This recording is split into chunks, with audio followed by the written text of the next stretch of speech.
टिमटिमाता का दयालु प्रकाश। छोटा जुगनू टिमटिमाता अपने झुंड में सबसे चमकीला नहीं था, जबकि उसके भाई बहन आत्मविश्वास से भरपूर चमक बिखेरते थे। टिमटिमाता की रोशनी एक कोमल, हिचकिचाती हुई चमक थी। इसी वजह से वह शर्मीला था। वह अक्सर बड़े कमल के पत्तों पर ओस की बूंदों के बीच छिप जाता था और दूसरों को गोधूली में नाचते हुए देखता रहता था। एक रात एक भयानक तूफान आया। हवा दहाड़ रही थी और मोटी मोटी बूंदें तालाब पर बरस रही थीं।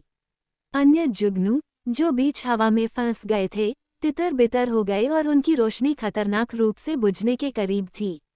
छोटे समुदाय में दहशत फैल गई।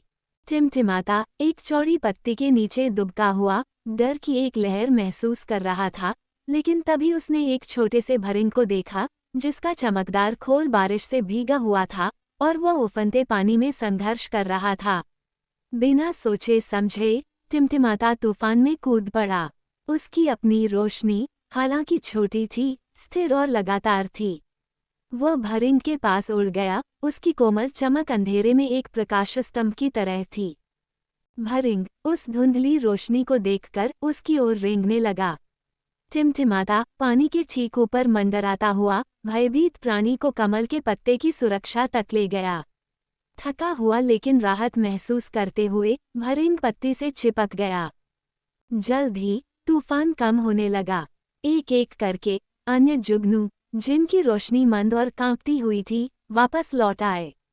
वे टिमटिमाता को देखकर चकित थे, जिसकी रोशनी अभी भी स्थिर रूप से चमक रही थी, उस आभारी भरिंग के पास।